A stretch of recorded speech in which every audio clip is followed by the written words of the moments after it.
Welcome to Vipin sir chemistry classes. Student, आज का topic है मोल कंसेप्ट। स्टूडेंट, ये जो टॉपिक है ये 12th क्लास में भी यूज़ होगा, आपको 11th क्लास में तो है ही है, और नीट जेईई मेन में इस पे क्वेश्चन आते हैं। बहुत सारे फिजिकल केमिस्ट्री के कंसेप्ट हैं, क्वेश्चंस हैं, वो मोल कंसेप्ट के बिना नहीं निकलते। चाहे वो सॉल्यूशन चैप्टर हो, चाहे कोई भी चैप्टर हो, ऑलमोस्ट चैप्टर जो है फिजिकल केमिस्ट्री के, चाहे वो 11th है 12th है, वो मोल कंसेप्ट का से इंटरलिंक करते हैं। तो स्टूडेंट, इस चैप्टर को ध्यान समझना, लास्ट तक वीडियो को देखना और लाइक, सब्सक्राइब और शेयर पक्का करना। चलिए स्टार्ट करते हैं। मोल कंसेप्ट। मोल है क्या? बेसिकली बेटा एक सब्सटेंस है, बेसिकली केमिकल मेजरिंग सब्सटेंस है। मोल जैसे हम बात करते हैं मास की, मास केजी में होता है, वॉल्यूम लीटर में होता है। अगर किसी को बनाना लेने हैं तो क्या वर्ड यूज करते हैं? डजन। भैया 2 डजन बनाना देना, 3 डजन बनाना। जहाँ पेट्रोल या डीजल डलवाने जाते हैं तो हम क्या बोलते हैं? 5 लीटर पेट्रोल डालना भैया, या 10 लीटर डीजल। तो मोल कंसेप्ट भी एक टर्म है जो मेजर करता है केमिकल सब्सटेंस को।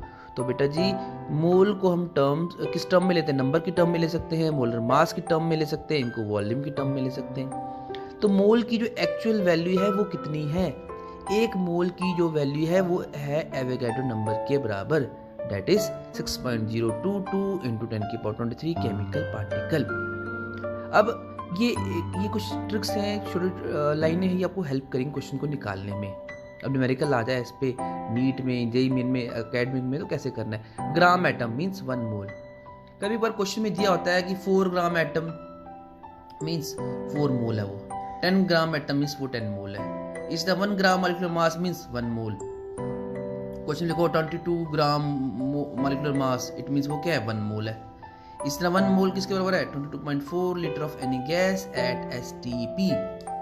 जैसे एक हमारे पास एक एग्जांपल लिया आप लोगों के लिए मैंने, NH3 की बात करें तो NH3 क्या है बेटा? NH3 तो पहले तो मास मोल कंसेप्ट तभी आएगा जब आपको मॉलिक्यूलर मास निकालना आएगा। मॉलिक्यूलर मास हम आगे देखेंगे कैसे निकालेंगे, फिलहाल आपको समझाता हूँ। NH3 तो चलो अभी देख लेते हैं। NH3 की बात करते हैं। N क्या है बेटा? 14 इंटू 1, तो 14 नाइट्रोजन का एटॉमिक नंबर 7 होता है बेटा, डबल करना होता है मॉलिक्यूलर मास में, तो वो हो जाएगा 14 इंटू 1 प्लस 3 इंटू 1। हाइड्रोजन का बेटा 1 होता है, डेट इज 17। तो बेटा 17 आया, ये क्या रिप्रेजेंट कर रहा है? 17 ग्राम।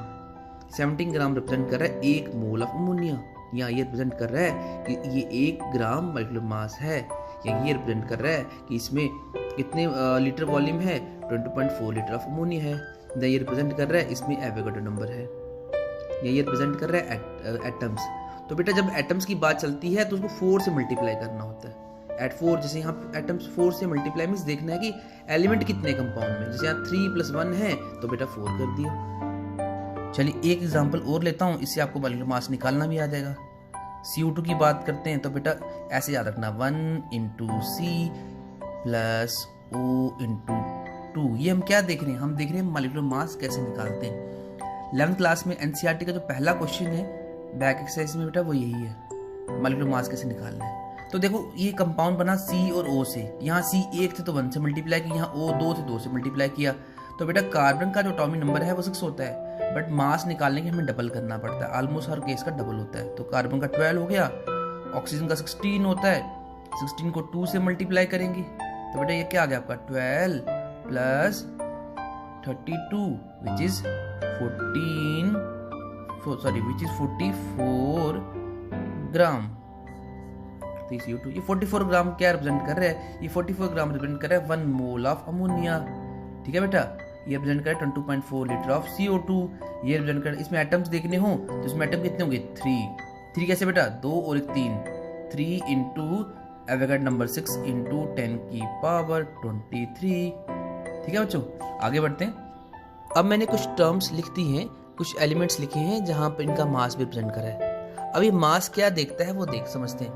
जैसे हाइड्रोजन 1 ग्राम, हीलियम 4 ग्राम, नाइट्रोजन 14 ग्राम, कार्बन 12 ग्राम, ऑक्सीजन 16 ग्राम, सल्फर 32 ग्राम। आपको ये अगर ये याद कर लोगे तो ये काफ़ी हेल्प करेंगी। अब ये 14 ग्राम क्या रिप्रेजेंट कर रहा है? 14 ग्राम रिप्रेजेंट कर रहा है 1 मोल ऑफ नाइट्रोजन एटम। इसी तरह ये रिप्रेजेंट कर रहा है 12 gram. 12 gram is equal to 1 mole of carbon atom. Similarly 32 gram represent कर रहा है 1 मोल ऑफ सल्फर एटम। बेटा ये मैंने मॉलिक्यूल की बात करें, अगर CO2 की बात करें तो CO2 का मास 44 निकाला आपने अभी देखा। इस तरह अगर O2 की बात करें तो O2 में कितना होता है, 32 ग्राम होता है। H2SO4 का आपको निकाल के बताता हूँ। जैसे हम यहाँ देखें H2SO4, ये मॉलिक्यूलर मास निकालना सिखा रहा हूँ बेटा यहाँ पे भी आपको। तो यहाँ पे H कितने हैं, 2, तो 2 इंटू H। सल्फर कितना बेटा, सल्फर 16 होता है, बट सल्फर यहाँ 1 है तो 1 इंटू ये रखा, फिर O कितने 4 हैं, 4 रख दिए बेटा। अब हाइड्रोजन का 1 ही रखना है, चेंज नहीं होता। बट सल्फर की बात, सल्फर कितना होता है 16 डबल 32, 32 इंटू 1 कर देना है। ऑक्सीजन का 16 होता है, 16 इंटू 4 करेंगे बेटा, मल्टीप्लाई करोगे प्लस करोगे तो अप्रॉक्सीमेट तो आएगा क्या, वो 98 आएगा, 98 ग्राम। अब ये 98 ग्राम जो है ये क्या रिप्रेजेंट कर रहा है, ये 98 ग्राम रिप्रेजेंट कर रहा है 1 mole of molecular mass H2SO4। 44 ग्राम क्या रिप्रेजेंट कर रहा है, 1 mole of molecular mass of CO2। अब बेटा कुछ टर्म्स बताई थी मैंने आपको, मोल को हम 3 वे में लिखते हैं, पार्टिकल्स में लिखते हैं। ये पढ़ा था हमने, 1 मोल की वैल्यू क्या होती है 6.022 × 10⁻23, 1 मोल की वैल्यू है। इसको हाफ कर दें तो मोल की वैल्यू भी हाफ हो जाएगी। अगर इसको भी अगर हाफ कर दें तो बेटा ये हाफ का भी हाफ है, इट मीन्स 1/4 है, तो उसकी वैल्यू क्या होगी 0.25 होगी। इस तरह बेटा कुछ वैल्यू है 4.5, 10⁻23। तो अगर ये वैल्यू आपको पता होंगी तो आप सेकंड्स में आंसर निकाल सकते हो नीट में, जेईई मेन में, आपके एकेडमिक में। तो वहाँ अगर दिया है 3.022 10⁻23, इट मीन्स ये क्या 1 मोल से हाफ है, तो बेटा 1/2 होगा या 0.5 होगा। ये 1.5 है, ये 1/4 है, तो 0.225। ठीक है, अगर इन दोनों को जोड़ के बनाया तो 3/4 बन गया बेटा। ये पता ही है आप लोगों को, ये अगर आपको आएगा तो थोड़ा सा आसानी हो जाती है। चलिए आगे बढ़ते हैं।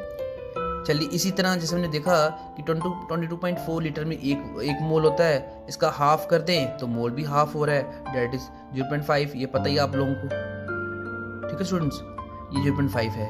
इस तरह ये इसका अगर हाफ कर दें तो 1/4 हो रहा है, डेट इज 0.25। इसे 2.8 का 1/8, अगर ये वैल्यू पता होगी तो आपको न्यूमेरिकल निकालने में आसानी हो जाती है। अब स्टूडेंट आपको सिर्फ 3 फॉर्मूले याद रखने हैं, कोई भी क्वेश्चन निकल जाएगा इससे। अगर किसी क्वेश्चन में मास दिया है तो बेटा ये फॉर्मूला लगाना है। ये फॉर्मूला क्या है, number of mole is equal to given mass divide by gram molecular mass. इस तरह आपको वॉल्यूम दी है तो बेटा ये फॉर्मूला लगाना है, that is number of mole is equal to given volume of gas divide by 22.4 litre. इस तरह कोई नंबर वगैरह दिया है तो वो कैसे निकालना है, given number of mole is equal to given number divide by 6 × 10⁻23। चलिए इनको एग्जांपल समझते हैं। एक एग्जांपल लेते हैं जिसमें मैं बोलता हूँ आपको 4.4 कर लेते हैं। चलो 4.4 ग्राम ऑफ CO2। तो बेटा गिवन मास कितना है 44, तो इसका मॉलिक्यूलर मास निकालना होगा, वो आपको मैं सिखा देता हूँ।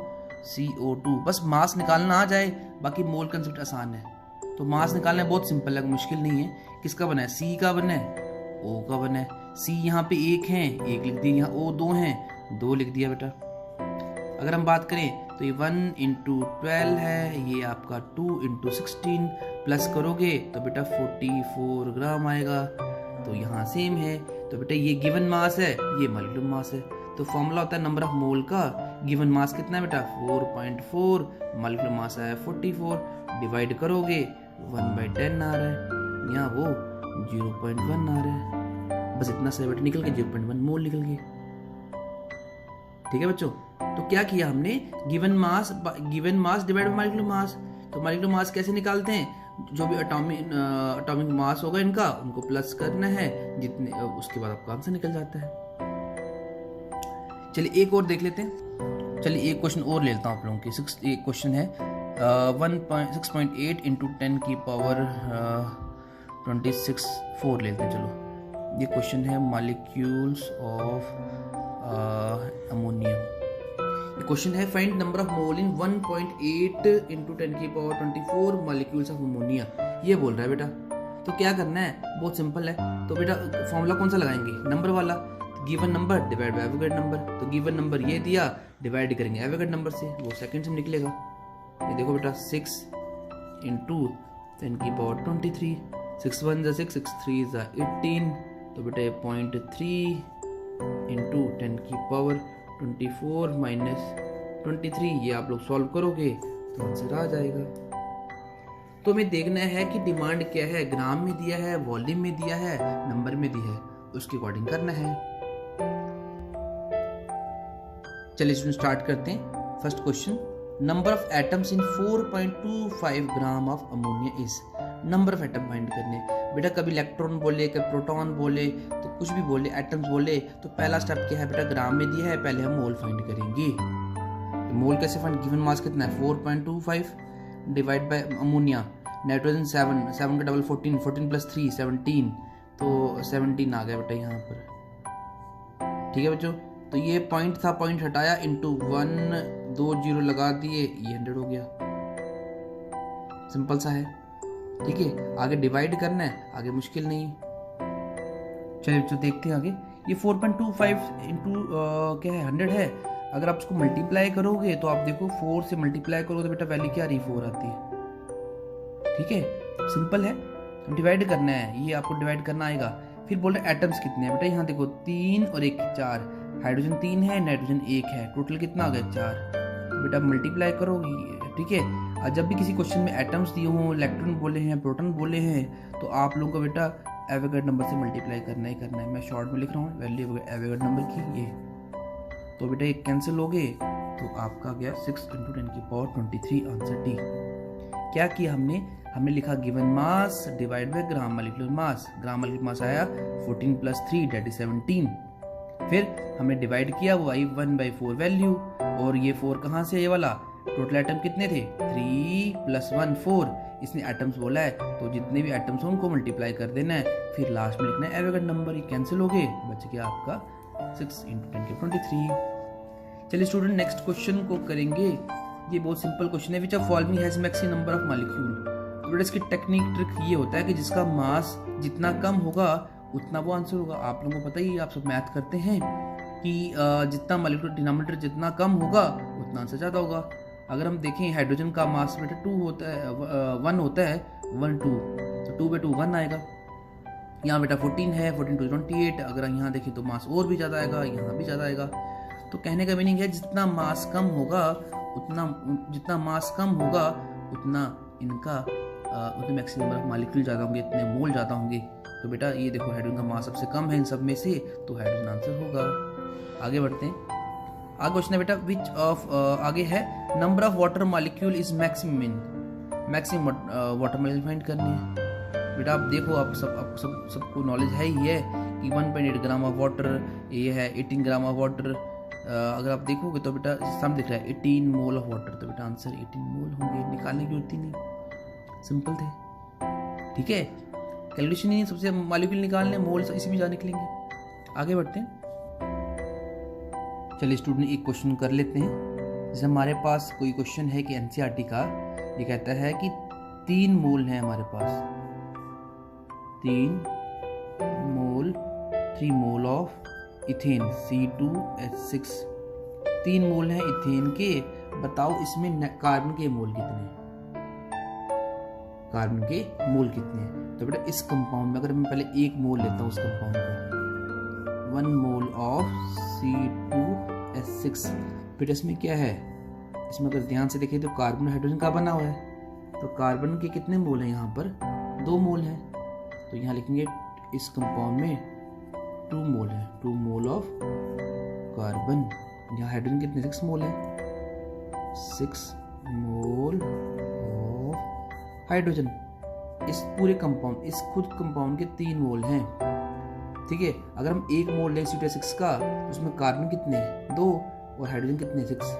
अगर ये बोलता है 3 मोल है बेटा, अगर ये बोलता है कितने मोल है इसकी 3 मोल है, तो क्या होगा बेटा, अगर 1 मोल में 2 थे तो 3 मोल में कितने होंगे, बोलो बेटा। 1 मोल में अगर 1 मोल में 2 थे तो 3 मोल में कितने होंगे, तो बेटा 3 2 6 मल्टीप्लाई कर देंगे तो वहां 6 मोल हो जाएंगे, मोल ऑफ कार्बन। ठीक है बच्चों, इस तरह इसमें जब इसका 1 मोल था C2H6 का, 6 मोल थे इसके हाइड्रोजन के, जब 3 मोल की बात कर रहा है तो बेटा वो कितना होगा, मल्टीप्लाई कर देंगे, 6 3 18, तो यहाँ पे 18 मॉलिक्यूल हो जाएंगे हाइड्रोजन के। स्टूडेंट समझ आया, इंपॉर्टेंट क्वेश्चन है बहुत ज़्यादा, ये बेसिक देगा आपको 3 मोल में बोल रहा है कि कार्बन के और हाइड्रोजन के मोल कितने होंगे। तो पहले हम 1 मोल के निकालेंगे। तो मैंने 1 मोल देखा कि कार्बन कितने हैं, 2 हैं, 2 मोल आ गए। 1 मोल में हाइड्रोजन कितना है, 6 मोल आ गए। तो उसके बाद अगर ये बोला 3 मोल में कितने होंगे, तो बेटा जो भी दिया मल्टीप्लाई कर, 3 मोल में 3 2 6 आ गया। यहाँ 3 मोल बोला हाइड्रोजन में, 6 3 18 आ गया।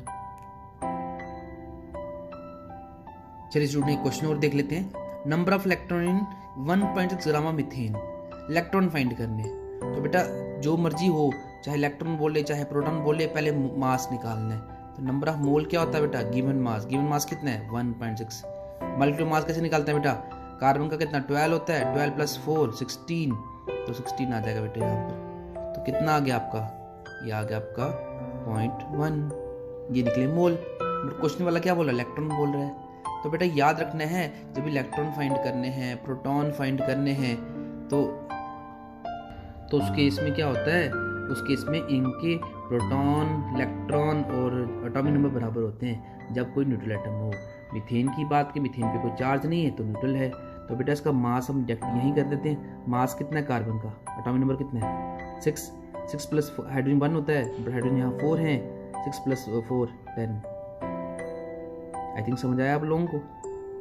तो बेटा जिनको नहीं आया उनके लिए दोबारा बोल देता हूँ। कार्बन का जो मास है वो 6 है, एटॉमिक नंबर हाइड्रोजन का 1 है, बट हाइड्रोजन यहाँ पे 4 है, तो 6 + 4 10। ये कब करना है, जब इलेक्ट्रॉन बोले। कब करना है, जब प्रोटॉन बोले। किसी सब्सटेंस के इलेक्ट्रॉन, प्रोटॉन वो हम निकाल सकते हैं किसी एलिमेंट के प्लस करने से। तो कार्बन 6 था, हाइड्रोजन 4, 10 निकल गया। तो बेटा हमारे पास 1 आ गया, सॉल्व करोगे तो 1 आ गया, ठीक है। बट जब इलेक्ट्रॉन हो, प्रोटॉन हो, मॉलिक्यूल हो, तो हम लास्ट में इसको एवोगाड्रो नंबर से मल्टीप्लाई करते हैं। That is 6 × 10⁻23। अब कल को यही क्वेश्चन आया था, यहाँ नंबर प्रोटॉन आ जाता, नंबर प्रोटॉन आता, तब भी यही सेम करना था। स्टूडेंट आई थिंक आपको ये समझ आ गया होगा। तो स्टूडेंट ये था मेरा आज का लेक्चर। आई होप आपको अच्छा लगा हो। तो प्लीज़ सब्सक्राइब करें, शेयर करें, लाइक करें। Thank you.